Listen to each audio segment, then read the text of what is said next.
எசாயா 42 அதிகாரம். இதோ என் ஊழியர், அவருக்கு நான் ஆதரவு அளிக்கிறேன். நான் தேர்ந்து கொண்டவர் அவர், அவரால் என் நெஞ்சம் பூரிப்படைகிறது. அவருள் என் ஆவி தங்கும்படி செய்தேன். அவர் மக்களினங்களுக்கு நீதி வழங்குவார். அவர் கூக்குரலிடமாட்டார், தம் குரலை உயர்த்த மாட்டார். தம் குரலொலியை தெருவில் எழுப்பவும் மாட்டார். நெரிந்த நாணலை முறியார், மங்கி எரியும் திரியை அணையார். உண்மையாகவே நீதியை நிலைநாட்டுவார். உலகில் நீதியை நிலைநாட்டும் வரை அவர் சோர்வடையார், மனம் தளரமாட்டார். அவரது நீதி நெறிக்காக தீவு நாட்டினர் காத்திருப்பர்.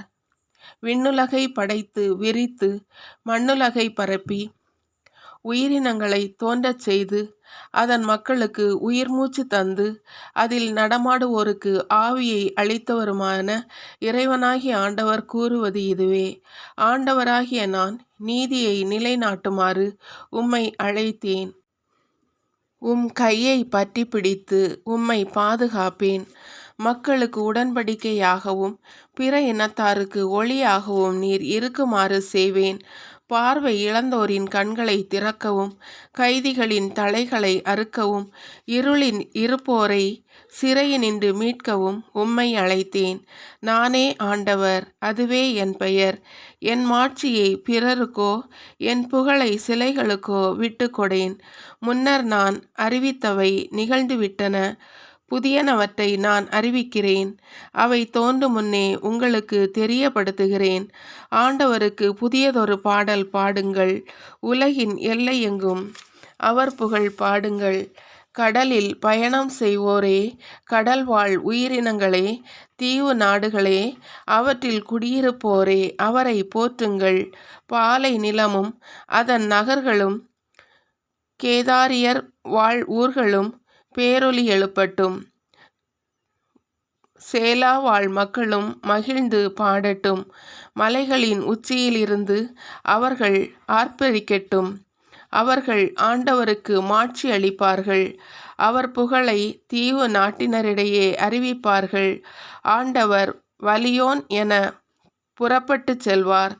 போர் வீரரைப் போல் தீரா சினம் கொண்டு எழுவார். உரத்த குரல் எழுப்பி முழக்கமிடுவார்.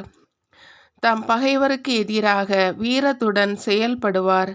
வெகு காலமாய் நான் மௌனம் காத்து வந்தேன். அமைதியாய் இருந்து என்னை கட்டுப்படுத்தி கொண்டேன். இப்பொழுதோ பேறுகால பெண் போல் வேதனை குரல் எழுப்புகிறேன். மலைகளையும் குன்றுகளையும் பாழாக்குவேன். அவற்றின் புல் பூண்டுகளை உலர்ந்து போகச் செய்வேன்.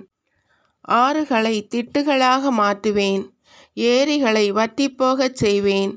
பார்வையற்றோரை அவர்கள் அறியாத பாதையில் நடத்திச் செல்வேன். அவர்கள் பாழாகாத சாலைகளில் வழி நடத்துவேன். அவர்கள் முன் இருளை ஒளியாக்குவேன். கரடு முரடான இடங்களை சமதளமாக்குவேன். இவை நான் அவர்களுக்காக செய்யவிருப்பன. நான் அவர்களை கைநெகிழ மாட்டேன்.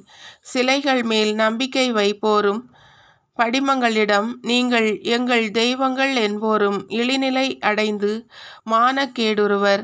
செவிடரே கேளுங்கள், குருடரே கவனமாய் பாருங்கள். குருடாய் இருப்பவன் எவன்? என் ஊழியன்தான். செவிடாய் இருப்பவன் எவன்? நான் அனுப்பும் தூதன்தான். எனக்கு அர்ப்பணிக்கப்பட்டவன் போல் குருடன் யார்? ஆண்டவரின் ஊழியன் போல் பார்வையற்றவன் யார்? பலவற்றை நீ பார்த்தும் கவனம் செலுத்தவில்லை. உன் செவிகள் திறந்திருந்தும் எதுவும் உன் காதில் விழவில்லை. ஆண்டவர் தம் நீதியின் பொருட்டு தம் திருச்சட்டத்தை சிறப்பித்து மேன்மைப்படுத்த ஆர்வமுற்றார். ஆனால் இந்த மக்களினம் கொள்ளையடிக்கப்பட்டு சூறையாடப்பட்டது. அவர்கள் அனைவரும் குழிகளில் சிக்கினர், சிறைச்சாலைகளில் அடைக்கப்பட்டனர். விடுவிப்பார் எவருமில்லர். கவர்ந்து செல்லப்பட்டனர், கொள்ளை பொருளாயினர். திரும்பி அனுப்பு என்று சொல்வாரில்லை. உங்களுள் எவன் இதற்கு செவி கொடுப்பான்? எவன் வருங்காலத்திற்காக கவனித்து கேட்பான்? யாக்கோபை கொள்ளைக்காரரிடமும் இஸ்ரவேலை கள்வரிடமும் ஒப்புவித்தவர் யார்? ஆண்டவர் அன்றோ? அவருக்கு எதிராக அன்றோ நாம் பாவம் செய்தோம்? மக்கள் அவருடைய நெறிகளை பின்பற்ற விரும்பவில்லை. அவரது திட்டத்திற்கு கீழ்ப்படியவில்லை. ஆகவே அவர் அவர்கள் மேல் தம் கோபக் கனலை கொட்டினார்.